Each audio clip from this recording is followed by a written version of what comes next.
Welcome to the German Council on Foreign Relations, and welcome to this week's edition of our Thursday morning briefings, which started in February 2022 after the Russian full-scale invasion of Ukraine. And indeed, just this morning, we heard about further missile attacks on Kyiv and other places in Ukraine. So we will continue to look at the conflict as it evolves. But this week, we will be looking at the Russian presidential elections. My name is Jan Stöckmann, and I'm head of the Director's Office here at the German Council on Foreign Relations, and it is my great pleasure to be chairing this morning's briefing. As I said, we'll be looking at the Russian presidential election, which was held from the 15th till the 17th of March, these past days. As you know, with all notable rivals either imprisoned, dead, or in exile, the election brought about the result that everyone expected. Vladimir Putin secured a fifth term as president. Official results claim that he won 88% of the popular vote, with a turnout of 77%, both record numbers. OSCE observers were not granted access, and as you know, major opposition figures were barred from running, including, amongst others, Boris Nadezhdin, a former State Duma representative and critic of the war in Ukraine, and an ally of Boris Nemtsov, who had been assassinated near the Kremlin in 2015. Another prominent voice who was not allowed to run, the journalist, filmmaker, and political activist Vladimir Putin, had been sentenced to 25 years in prison in April 23. And of course, we know about Alexei Navalny's death in February 2024. His widow, Yulia Navalnaya, called the election a, quote, complete fiction and fake. But despite some protests that we saw at the polling stations, there seemed to be no serious challenges to Putin's victory. Thanks to constitutional changes, he could stay in power until 2036, at which point he would be 83 years old. So Russia will continue to be governed by Putin and by an authoritarian regime with disastrous consequences for Ukraine and for international relations and for Russia itself, one might add. So we want to understand how exactly does this system work? What does it mean for Russia domestically? And what are the implications for the war against Ukraine and for the Western response? To discuss these questions, I'm very honored to introduce a distinguished panel to this morning. First, Ambassador Graf Lambsdorff, who has been ambassador to Russia since 2023. Before that, a member of the Bundestag for the FDP and a member of the European Parliament from 2004 to 2017 for the Alliance of Liberals and Democrats of Europe group. And before that, I should add, a career diplomat from 1994 to 2004 with posts inter alia in the Baltics, Washington, and at the Foreign Office in Berlin, serving on the Russian desk. Good morning, Ambassador. Next will be our own Stefan Meister, who is head of the Center for Order and Governance in Eastern Europe, Russia, and Central Asia. Stefan, you are a specialist on Russia's domestic and foreign policy and the post-Soviet space more broadly. Glad to have you again on the morning briefing. Thank you for having me. Last but certainly not least, Alona Epivanova, who's a research fellow at the same Center for Order and Governance in Eastern Europe, Russia, and Central Asia. You are, amongst other things, an expert on Russian domestic politics, especially Russia's internet and technology policy. So very glad to have you. Before we begin, as per usual, just a few housekeeping announcements. We would like to remind you that this event is being recorded and will be uploaded subsequently. We will kick off our conversation on the panel in just a moment with 5 minutes of intro remarks each, and then open up for questions to the audience after about 30 minutes. If you would like to ask a question, please raise your hand, and when invited to speak, briefly introduce yourself and ask a question or comment that is short enough so we can allow as many questions as possible. And I should add that the ambassador has to leave quite early at 9:15, so if you would like to direct your questions at him first, that would be much appreciated. Finally, a word of thanks to my colleagues helping in this event series, above all, Milan Nitsch, Henning Hoff, and Julia Löwer, as well as others. And then now, without much further ado, let me hand over to you, Graf Lambsdorff, Ambassador. The floor is yours. Thank you very much, Mr. Stöckmann, and I'm very happy to be here. I have to say that I'm surprised at the large number of participants, but I find it quite impressive that there's so much interest about this election that Anne Applebaum has actually called, it wasn't an election at all. She said so.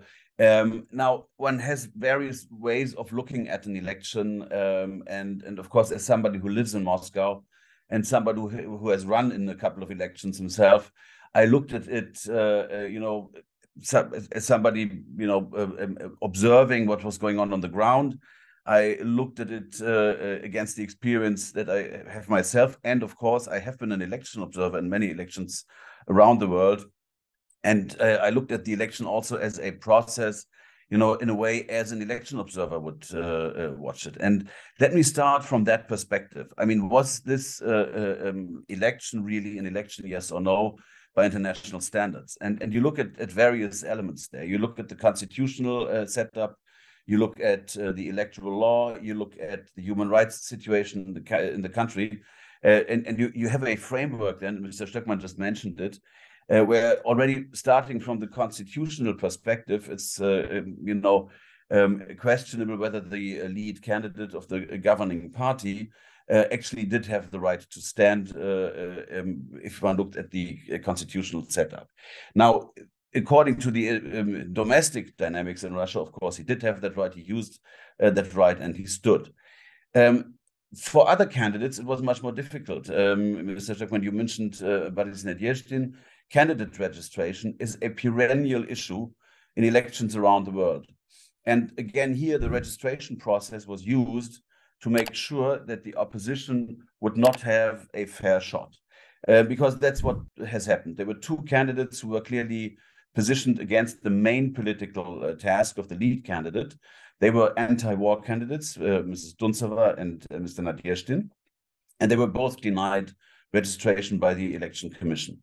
Now, the independence of the Election Commission is also in question because the head of the Election Commission made statements throughout that made it very clear that there was not going to be an equitable procedure, an equitable access. And so candidate registration, the constitutional environment, the legal environment, everything was difficult. There was no observation by people who actually did observe these elections according to the standards that the United Nations, the OSCE, and others apply in these circumstances. So there were so many things that went on where you can say, well, okay, if you consider that the central goal of an election is to give you an accurate reflection of the popular will, then that election lacked many of these preconditions. There were so many things that were lacking. And then, of course, in situations like this, what you have a very correct technical situation on the day of the election proper. So there's access to polling stations. There is, everybody can go and vote. Actually, people were told to vote, and they were driven there by their employers. Particularly those who worked in state enterprises had to vote and had to make sure that their headmasters, sorry, not the headmasters, for schools it was headmasters, but their nachalniki, their bosses knew that they had voted. In some cases, people even had to show that they had voted the right way. So bottom line, the election as such did not meet international standards. But I disagree with Anne Applebaum when she says it wasn't an election, because internationally speaking, we have elections like this in many countries where the standards are not fulfilled, but we still have an outcome that, according to the situation in the country, is one that yields a result that the rest of the world will have to live with. Now, what does that mean? We will have to live with this result. We will have to deal with a Russia that will continue to be governed by the president, by President Putin, who will be inaugurated on May the 7th. And I think it's quite interesting to see the context here as well. The election took place in the immediate context of the 10th anniversary of the annexation of Crimea. And the inauguration will take place just a day or two before the annual victory parade on May 9th. What that tells you is a little bit sort of the programmatic direction of this entire process. The war in Ukraine will continue. We will see a continued militarization of Russian politics, both in the military itself, but also in society and in education. A tendency that we have seen and observed over the last couple of years that will continue. We will have to be very much aware of it. For us in the West, we can discuss this later on. It will mean that our policies in support of Ukraine, our policies also in support of those people in Russia who still advocate democratic values, will have to continue, and that is what we are planning on doing. One final remark, as somebody who lives in Moscow, the absence of an election campaign was quite remarkable. I mean, nobody was campaigning at all. The lead candidate, the least of them all, the others pretended to campaign a little bit and said in the course of the campaign, some of the candidates, well, we're actually supporting the president. That is, of course, you know, if you fight a fair election, if you present different visions for the future of the country and the voters then make a choice, it's in diplomatic language, I would say it's very remarkable to have a situation like this in which opposition candidates support the lead candidate. I haven't come across a situation like this, not even in observations that I had in Asia and Africa. The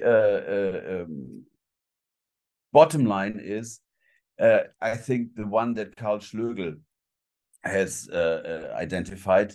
Well, you know, you may look at this as a sham election. It was certainly not a free and fair election. It was what Schlögl called an Inszenierung, a stage play. But it was a nationwide stage play. It did work. And stage plays are not without, Inszenierungen are not without their meaning. And I believe that is what we will have to do now. We will have to look at the meaning of this election. I already hinted at 2 points, given the surroundings of both the election and the inauguration. But there will be other meanings that we can discuss during the following debate. Thank you very much.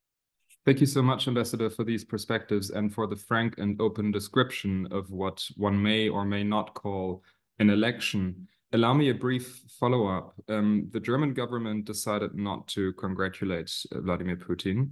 There have been questions raised about not recognizing him as a victor later on. Now, it seems quite unlikely, but I still want to ask you what you make of diplomatic moves like this, and especially also what it means for you personally as a representative in your relationship to the Russian government going forward. Is it going to change at all from before the election? I wouldn't expect that. The question of recognition is one that some people in the Russian opposition has been advocating, but it's important to understand that under international law, governments do not recognize other governments, we recognize other states. And under international law, the people who are the de facto authorities in a given country are the ones with whom one interacts. So whether we consider this election a good one, fair one, or not, a less than good one, less than fair one, is not important for the question of recognizing the de facto authorities that have been chosen and that will be exercising authority according to their domestic legal setup. And that's what we have here. Also, if you look around the world, we have many countries where we deal with governments who have come into power not according to the standards that we in Western or Central Europe would consider appropriate. And we still, of course, recognize these heads of state and government and do interact with them diplomatically and in many other ways. So I think it's a question that one can discuss, but diplomatically, legally, I think our relations with the Russian government will continue as they have been before this election. Thanks. I look forward to coming back to the substance of what this relationship will look like over the coming years. But before that, I want to turn over to Stefan, and I wonder if you could tell us a little more about what this election means for Russia as a whole, for the war against Ukraine, for the Russian economy going forward as well, with military expenditure having risen drastically. How long is this all sustainable? What are we to expect of the dynamics in the Ukraine war, but also with vis-a-vis the West in general? I look forward to your perspectives, Stefan. Thank you. Thank you very much. I want to look a bit into what does it mean for the Putin system and Russia itself, and we can also discuss then the war and how this will go on. But I think I'm maybe a bit more critical about this election and also its implications for Russia and also for us.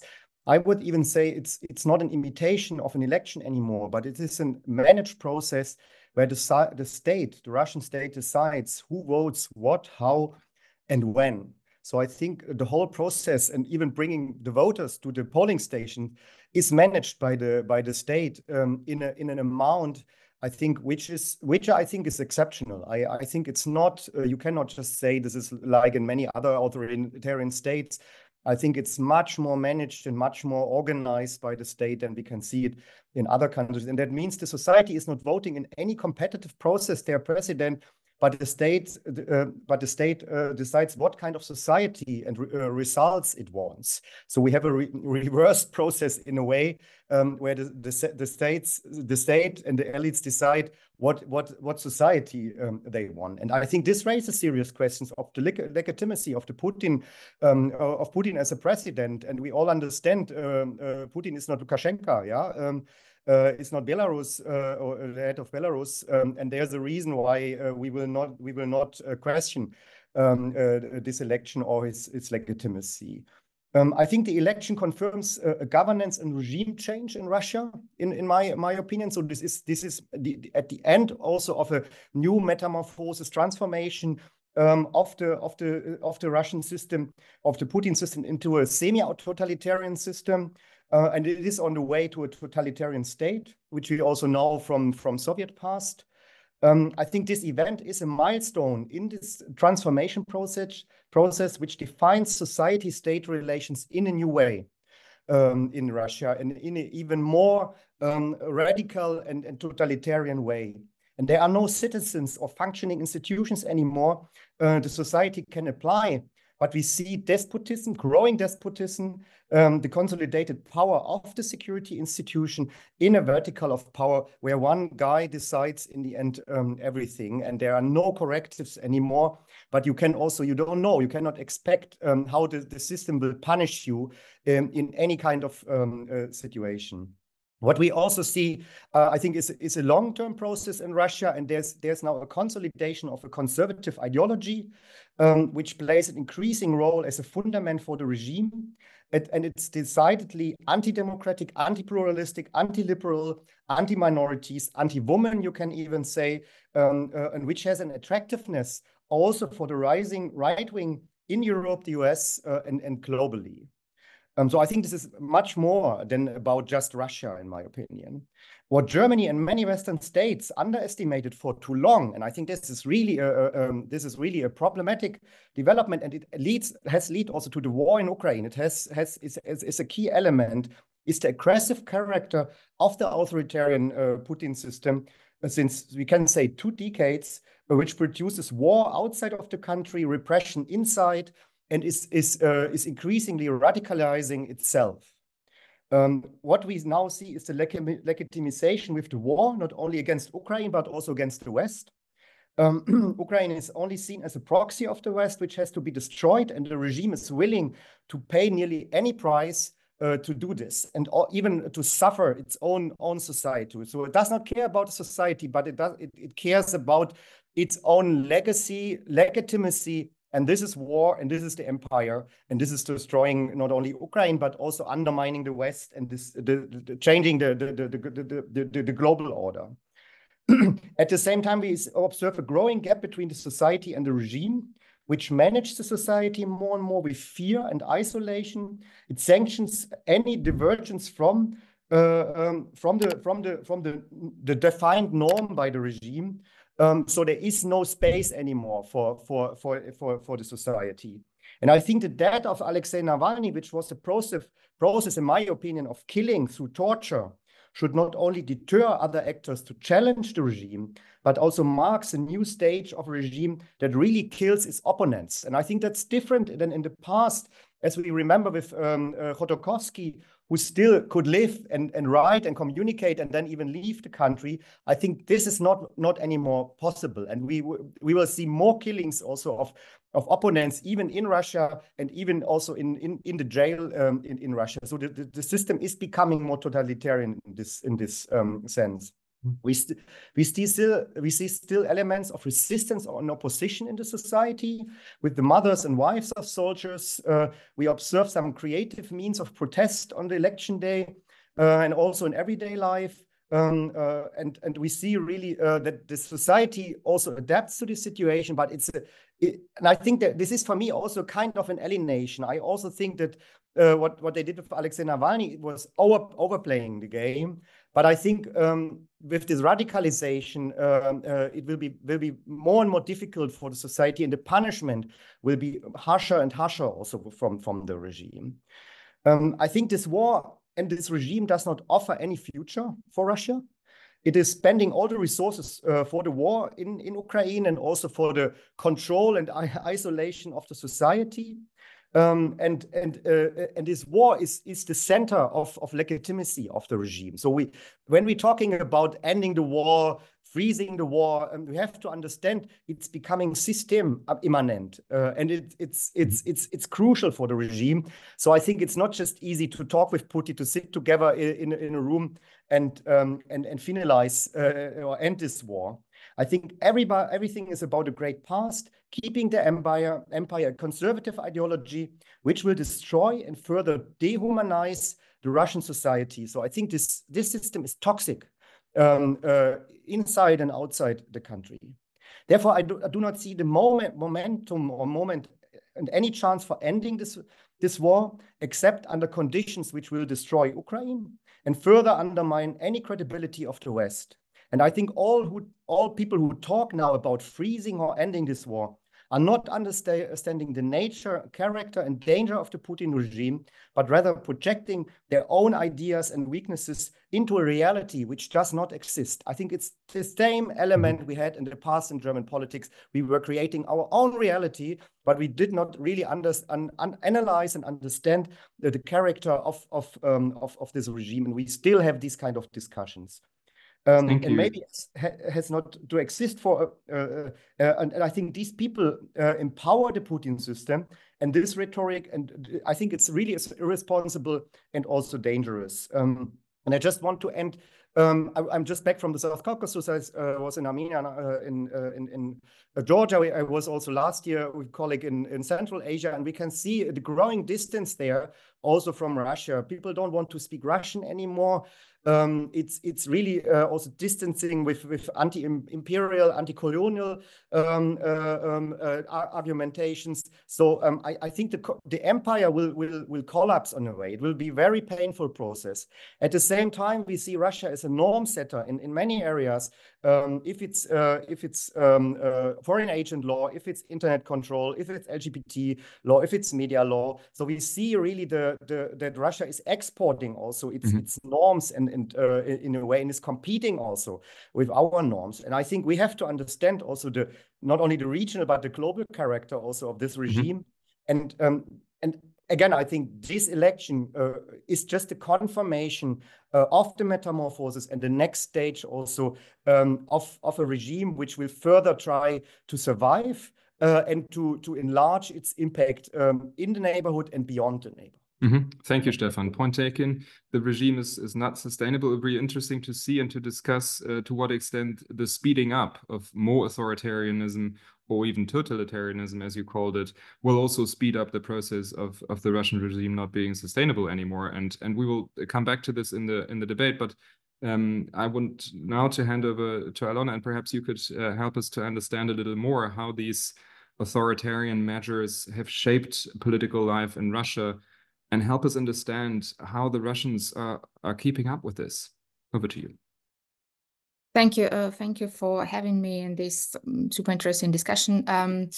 Yeah, so the question about the stability of the regime is, I think, a very important one, and we have limited capacity to analyze their internal dynamics, but at the same time, we can see that the regime of Vladimir Putin has been doing everything they can to maintain power, and from my opinion, the use of digital tools is a very crucial element in this system. And so Stefan already mentioned that the internet is tightly controlled in Russia, and we have been observing for years so how their information space in Russia has been narrowing massively, and so an ordinary Russian citizen usually have an access to state-controlled media, while the major social media platforms and independent media are blocked.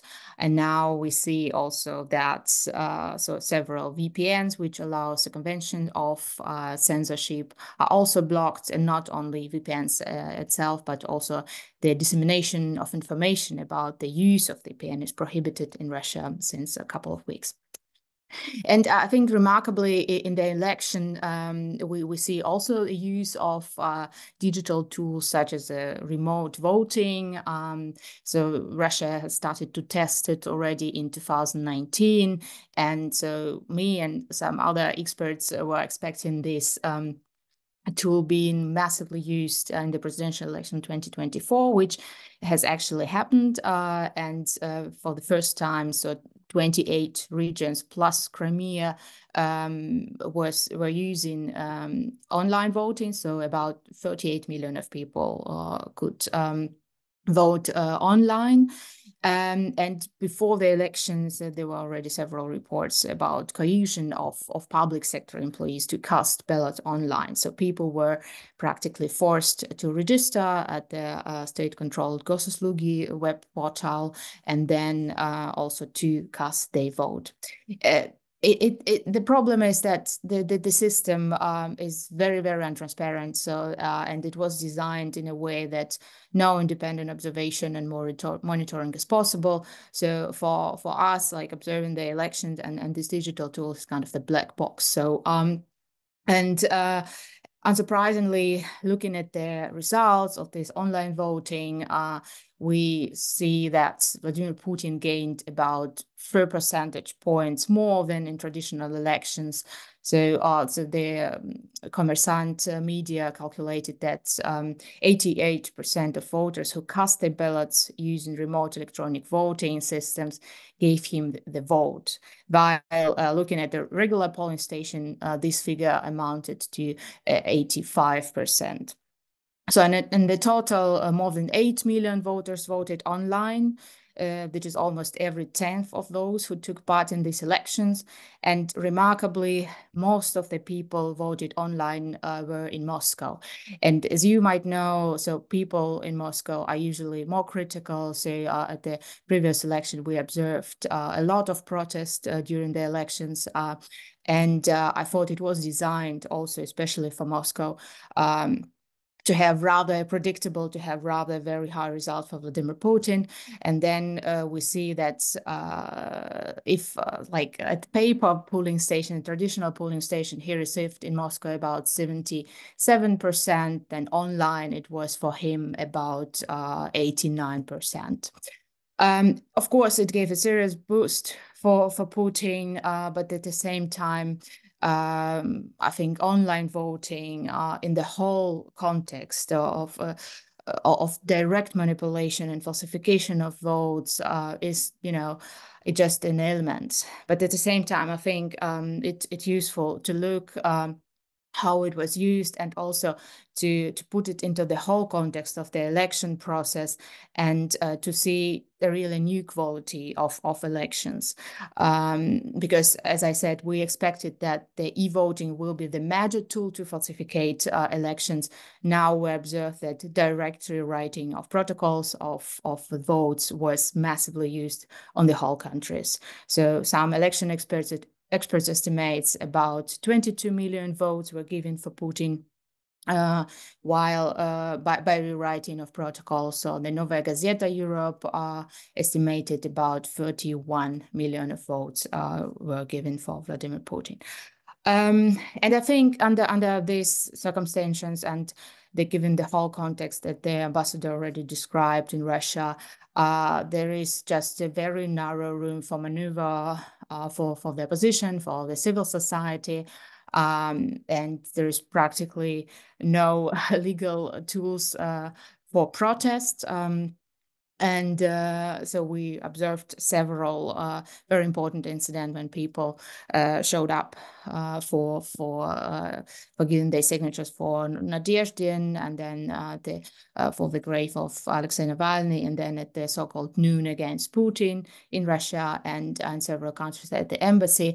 And I think it was remarkable, and was very, very important for many Russians to say they no to these elections, also in the context that I think why Vladimir Putin needed such high result, why the whole system was so stressed to provide such high numbers, because so it was kind of an extension of responsibility for the war in Ukraine to the mostly whole Russian population.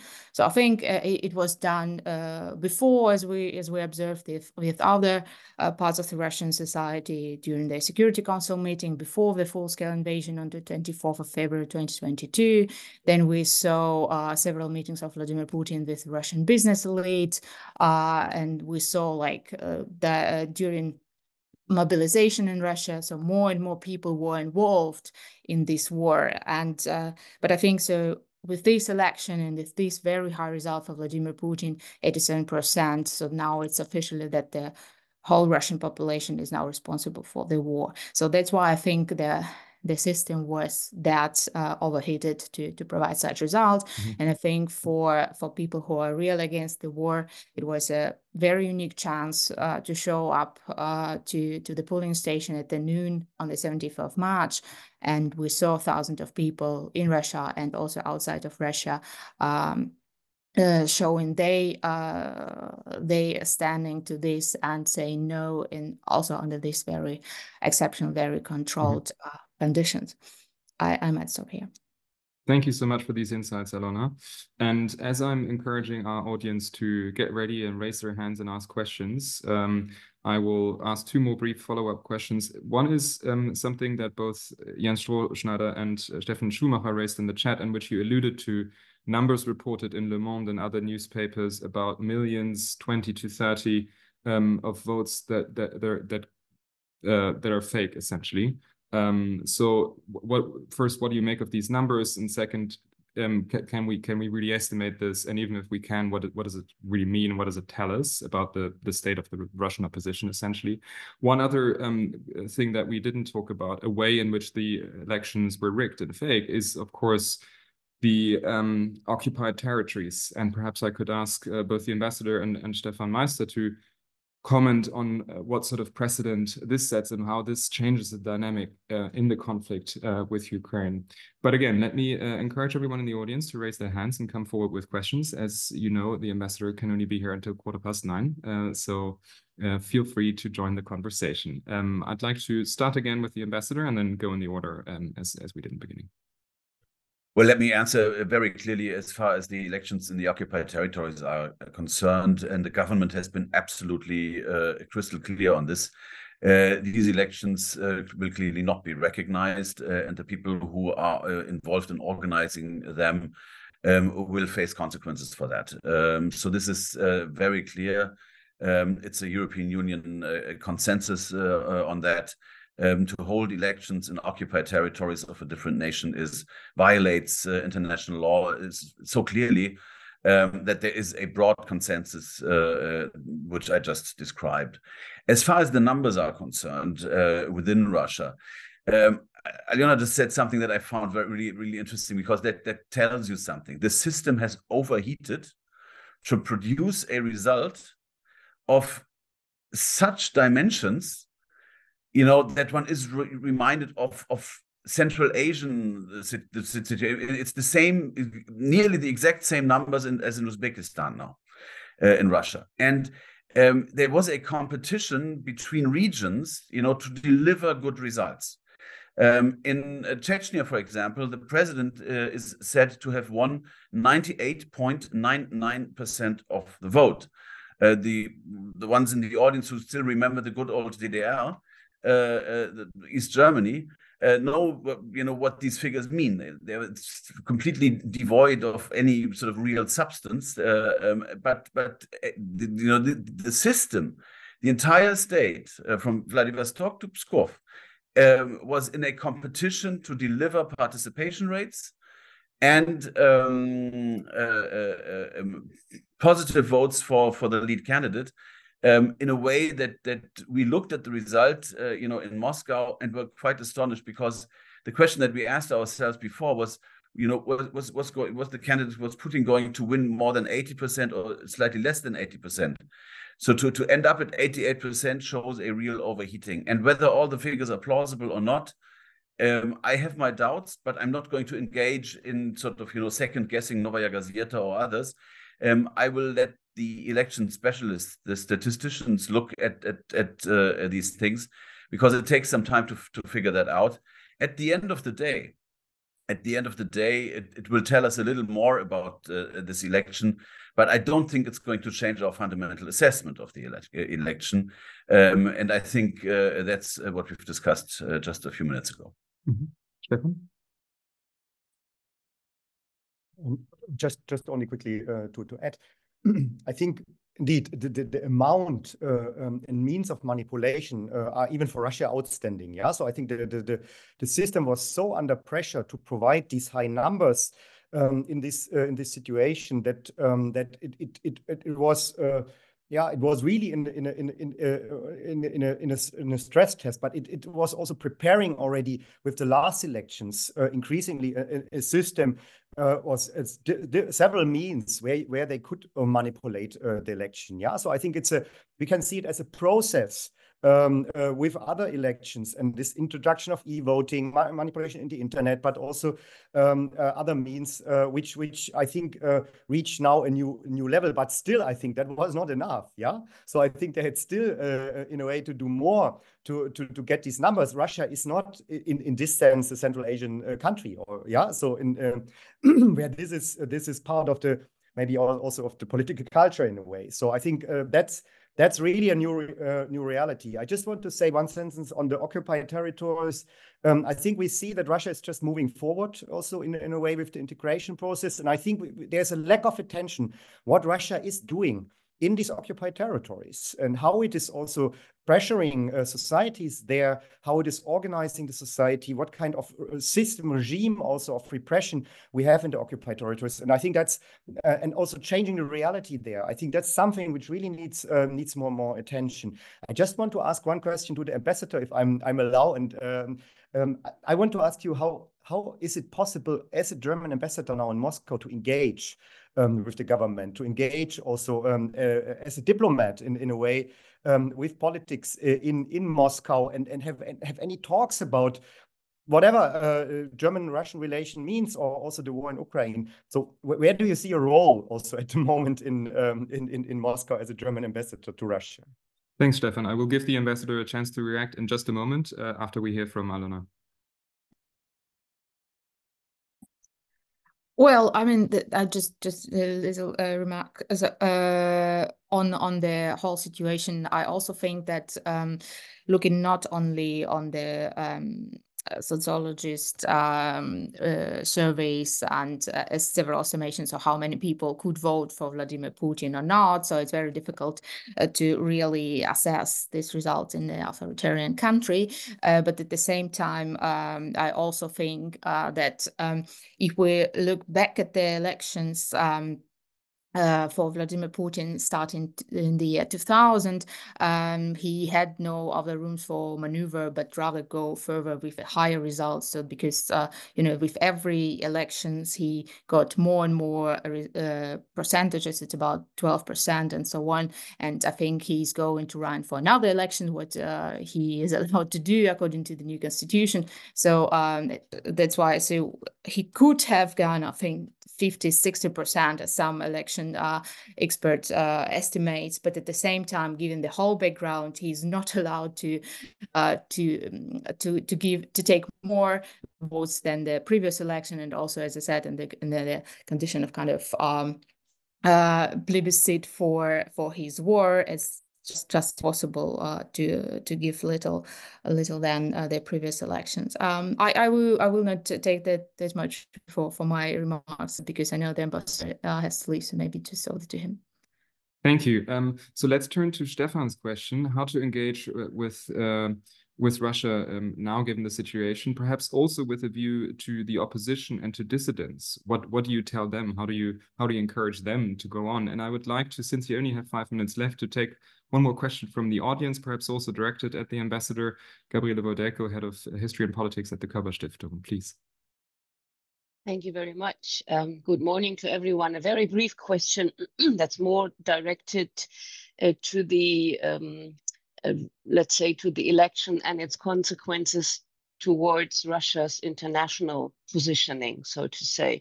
So if I listen to you and you describe the way the election was processed, my question would be, what do we make of it in foreign politics? Because, you know, we even in Europe, we sometimes disagree on the way how to deal with Russia. But if we look, if we take the global level into account, there are alliances coming up, so that are not always democratic. So my question is, how do you see Russia's function and role in international politics, with Putin being in power for another couple of years? Nobody knows how many it's going to be. And that's a question to the ambassador. Thank you so much. So we've collected a few questions, which I think will give you enough food for thought to chew on for the remaining minutes that you have, Ambassador. Over to you. I should say that Gabriele Wodelko's question is one that would merit an entire morning briefing. I do my very best to answer it briefly, but first to Stefan Meister's question. You know, engaging with the Russian government these days is, of course, complicated. We have a agreed line that there cannot be business as usual. However, business is still going on. Russia is one of the permanent members of the Security Council. So our colleagues in New York deal with Russia every day. The same goes for the international organizations where Russia is a member. So it's simply unavoidable to engage with the Russian government. In Moscow proper, what we do is essentially 3 things: analysis, outreach, and service. We analyze what's going on in the country, where I have an excellent team of people who work in the embassy. You know that we are, you know, fewer people than we used to be, but we still have an operation with which we can work professionally. And I have to, you know, give it to my colleagues. They're really doing an excellent job there. As far as outreach is concerned, it's outreach towards the government to tell them what we think about their respective policies.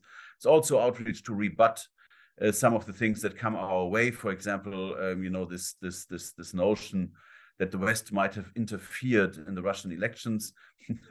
I mean, anyone who would ever consider to interfere in an election would probably choose another election to interfere in. I mean, this is the least interesting election to interfere in from the outside that you could possibly conceive. And so when the Russians, you know, the Russian government tells, you know, their public, well, you know, Western governments are interfering in our election, you start to wonder what could they possibly mean, and then you, of course, give them the real situation, which is, of course, that we have not interfered at all in these elections, and that's that. So this kind of outreach is there that you need to have. There is, of course, outreach, and that's a very important point, to Russian civil society. There are many people in Russia who still have hope for their country and who do not want to leave or who cannot leave. And these are people, you know, with whom we cooperate if they so wish. You know, just the other day on the occasion of International Women's Day, we had nearly 100 women from civil society, all walks of life, really, over at the embassy for a, you know, what turned out to be a very lively discussion. I wasn't there because, as you can tell, I'm not a woman, but the women at the embassy organized this, and this is something that is providing a safe space for debate. That is otherwise very difficult to find in Moscow. And then there's, of course, the issue of service. I'm not going to dwell on that very long, but we have a consular department. We still issue visas. I mean, there are things that we do. We have German businesses who work in the non-sanctioned area of the economy, who are legally active there and who sometimes require our support. And so there is enough to do. It's don't worry about me. I have a full day and a full schedule. But engaging with the government really means telling them to change their ways. And that is, of course, something where it's tough. Some of you may have seen the images when I was invited to the Foreign Office on Smolensk Ploshad. It's not always easy and pleasant to engage, but I think we still need to do it. Russia is and will remain Russia for better or for worse. I mean, that's a reality. And Gabriel Voidelko, the international role of Russia, you can read it from their own statements. They believe that the international order is changing fundamentally. You sometimes hear remnants or echoes of the Soviet time. It's about the inevitability of developments. It's like historical materialism has come back. But Russia herself and the Russian government is actively promoting the erosion of international bodies, standards, practices, regimes, etc. And that is something that, of course, we as a part of those nations who believe in the Charter of the United Nations, who believe in certain principles of international law, like Pacta sunt servanda, we have to work against that. And this is another area in which we are, in a very at loggerhead, really, with the current Russian policy, which doesn't make it easy. But again, the international role of the Russian Federation and its government really warrants much more time that we can than I have here now. And with my apologies, I'm really sorry. I have to run off to another meeting.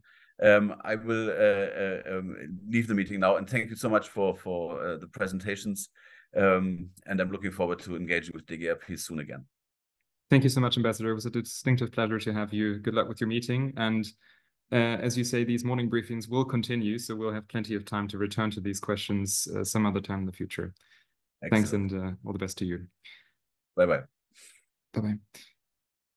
I would like to try and pick up some of the questions in the chat, although it's hard for me to read all your comments at the same time as trying to moderate the debate. One of the issues that I'd like to return to is on the elections and on the various measures and ways in which the elections were rigged. So, talking about the high number, the high turnout numbers, I think that's something that Samantha Mathieu is alluding at in her comment in the chat. Given the nature of the election or not election, as the ambassador said, why did people show up in these numbers at all? To what extent can we really take these numbers for granted or not? That's one of the questions I'd like to ping up. Another one being raised by my colleague Milan Nitsch is about mobilization. Now that the legitimizing show is over, what are we to expect in terms of new military capabilities on the side of Russia? What does it mean in terms of numbers and recruitment? So what are we to expect here? And then perhaps moving on to another question by Dagmar Friemel-Schulpen about the willingness of Russia to escalate and prepare for war beyond Ukraine, including NATO territories. So a range of questions, not all of them. And let me encourage everyone in the audience again to raise your questions verbally, which is much more interactive and easier for me to moderate. But for now, over to you, Alona, and then Stefan.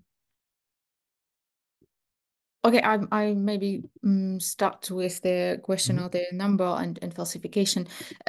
So I agree with the ambassador that it will take time to analyze the whole scope of the falsification and the tools which were used to get the number. So we see, but at the same time, there is already a methodology which have been used for several other elections in Russia, which we can observe what the main thing is to manipulate their turnout and which usually lead to their higher results for Vladimir Putin. So it has been used in the previous election and it has been massively used in this election. So we see that the ballots are usually just been thrown in for Vladimir Putin, or there is a rewriting of of protocols of the election. And the remarkable things for this election, I think, is that in previous years, we observed that there are several protest regions, or the regions with less administrative resources was used to manipulate. So, and now we see that it's mostly the whole country, which has been providing the same results, so more or less the same number for the turnout and more or less the same number for Vladimir Putin. There is a little bit another picture outside of Russia, so also it's more space to use, for example, exit polls, which show that in several countries there, Russian citizens went to cast the ballot. There were significant numbers against Vladimir Putin, and for Mr. Davankov, who is not a real opposition candidate, but still kind of a person many people voted to show their protest. So especially in Berlin, we observed like exit polls showed about 10% only for Vladimir Putin and more than 40% for Mr. Davankov, and a lot of ballots were also used to write the message. So a lot of people wrote like not to vote, or that Navalny is our candidate. So and we see that, so we have still opportunity to observe this protest, so because people post a lot of things in online, but at the same time the machine what was used for falsification of the elections was used for the whole country. And again, we will see more later, but also what we see also in social media showing that again, so the ballot they're just massively stuffed into the polling stations, and then some independent observers, there are just a few of them, they also noted that they saw another numbers before the closing of the whole protocol, and then at the portal of the Central Electoral Commission, they just saw complete another numbers which are very comparable to other regions. Again, so it's very difficult to document and to report of all of them. But I think what we already know now shows that the numbers are massively falsificated. On the question of mobilization, just maybe very briefly, I'm not a military expert, but looking at the society, I think it's the very sensitive point. So because people are against mobilization, we already see protests of the wives of people who were mobilized earlier, and I think this is a very critical point for the Kremlin. So how to deal with that? So, and I guess so when they don't really need that massive manpower on the front, so they will rather try to avoid mobilized people, so at least openly, and rather do it partly to the extent what the Russian army will need it. But I don't expect like a massive mobilization of the whole country. Thanks. Over to you, Stefan, and feel free to pick up comments and other points in the conversation. Sorry. Just one sentence on the people, why the people voted. I think what we have seen in the past 10, 15 years is also the growing public sector in Russia. So there are more and more people also working in the public sector, or depending also on state spending. And I think that's an element also to mobilize people in a way that they have to go for the election. They are even driven by buses to the election, and to show also that they voted for the right person, not to lose their jobs. So I think there are other elements also in forcing the society or mobilizing the society, because I think that was the main challenge of this election. If there's no choice, why to go for election? Yeah, and I think they use these means also in dependencies on jobs, on state spending, in mobilizing the society. And I think the rest, Alona described. I think mobilization, I agree with you. I think there's a gap, a growing gap. On one hand, Russia is ready for a long war. On the other hand, at home, the life should go on as normal as possible. Yeah, that people are not interfered by this military operation.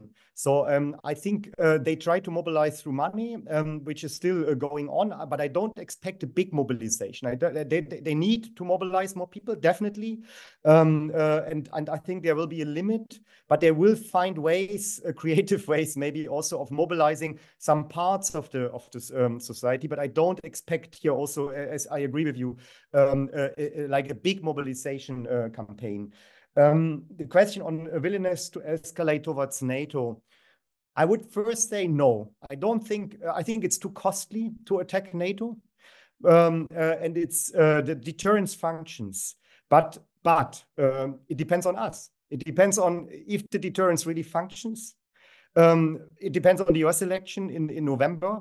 And if we create, and I think this is crucial, if we create an opportunity for Mr. Putin to test division and weakness of the West, I think, and this is also about the Russian policy is undermining our society, our system systematically, creating division also in, not creating, but fueling division in our societies, which are already there, and weakening also the cohesion of the West. And I think that's very crucial. And if there is an opportunity, they might test if Article 5 of NATO is still working, if we are really willing to defend, for instance, the Baltic states. So, and I think it's about us. It's about us creating opportunities for Mr. Putin to do certain kind of things. And I think big war against Ukraine is also partly, we created this feeling in the Kremlin that it will come with no costs. Or with very limited costs. I just want to react also to Gabi Vodelko's question, because I think it's really an important question. I think Putin thinks he really can win the war also in a broader sense, that he can create a coalition, anti-Western, anti-US, anti-liberal, anti-democratic coalition globally. And we see this coordination, cooperation with Iran, with China. We see the Russian outreach to the global south. And that many narratives also working there. So I think there is a global outreach also of Russian politics, despite the limits the Russian system has. And we have a credibility crisis in many regions also in the world. And I don't think we really understand the character of this conflict and what it means to be on a war with the West. So it's not only about maybe attacking on one point NATO, but it's more about undermining the West also as a model of governance, as a model of a way to live, freedom of speech and rule of law and these kind of things. So I think that this is a different war, yeah, and it's in our societies, but it's also globally, and Russia is here a key element of this war. And I think we should really not. I don't think we really understand the character of the conflict entirely. Mm-hmm. Thank you very much. I think Georg Baumgarten makes a similar point in the chat when he says that since the Russian regime is not based on ideology, but offers certain mechanisms of authoritarian leadership to other countries globally, this is the threat, that this is being exported. So perhaps ironically, one of the ways in which the West should respond is not so much directed towards Russia itself, but actually across the world. Now, I don't want to dwell on this because we only have 3 minutes left. I want to take up a quick question from Boris Ginsburg. And then also there's a question from Michael Guy in the chat about neighboring countries, Bulgaria, Romania, Greece, Serbia, and the Baltic states. So these two quick questions and then a final round from the panelists. Hello, my name is Boris Ginsburg. I'm a doctoral researcher at the Institute for East European Studies at the Freie Universität Berlin. Thank you very much for this very interesting conversation. A short question to both panelists.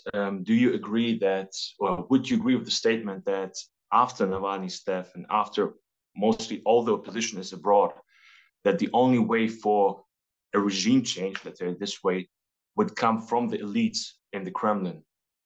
And just one little comment about the fraud, about the election fraud. What was really interesting were the voting results in the regions which have a border with Ukraine and which were attacked by Ukraine drone attacks and so on, which were extraordinary high. So this is like very good proof how much the whole election was manipulated. So thank you. Thank you. Okay, so voting in border regions, elites in the Kremlin, and neighboring countries. Leona, would you like to go first, and then Stefan? Yeah, maybe just very quickly on the regime change. Well, I think we don't expect any regime change like coming from the street on from the society already for a long time, and of course the death of Alexei Navalny even further weakened the Russian opposition. And as Yulia Navalny said, so the West and the Russian people have to be creative to somehow challenge this regime and to do something, not only go into the street and then directly after go into the jail. So I think there is a need to more thinking outside of the box. If the regime change will come from the elite, probably. So because I think so this election was also crucial for the Russian elite because they completely understand how this election was were manipulated, because I guess they know real number and they know the tools which were used for these elections to get this high result for Mr. Putin. So I think so now that Vladimir Putin has to rely even more on the security elites, even more on redistribution of resources within the elites, and we already observe it. So I think so his stability or the stability of his regime highly depends even more now on the elites, on the very close circle of him. So if they will be happy with him and his regime. I will leave the rest for you, Stefan. I just answered this question on the neighbors. I think what we already see are different elements of undermining also governments, buying into governments. We see this in Serbia, I think, very well, where Russia is very, very present. So it does not need really a military attack or a war to weaken governments, to weaken also governance in these neighboring countries. But they are in a threat, definitely. I think countries like the Baltic states, especially, who are very outspoken against the aggressiveness of the regime. They have the NATO deterrence, but they are very vulnerable. And it's really, really crucial to keep this as a reliable deterrence from NATO sides, because Russia will test, as I said before, if we let them any kind of space to test unity and Article 5 also in NATO. But I think it's not only about these attacks; it's really also about other means of hybrid warfare. To weaken countries, especially in the neighborhood. It's corruption, it's informal ties. I think the usual elements how Russia also impacts on other countries. Thanks to you both. Fascinating and frightening. We will continue to cover these topics after a 2-week break during the Berlin Easter holidays. The morning briefing series will resume in April. Thank you so much to all of our panelists, including the ambassador who had to leave early today. And we look to see you again soon at the German Council on Foreign Relations. Have a nice day, everyone.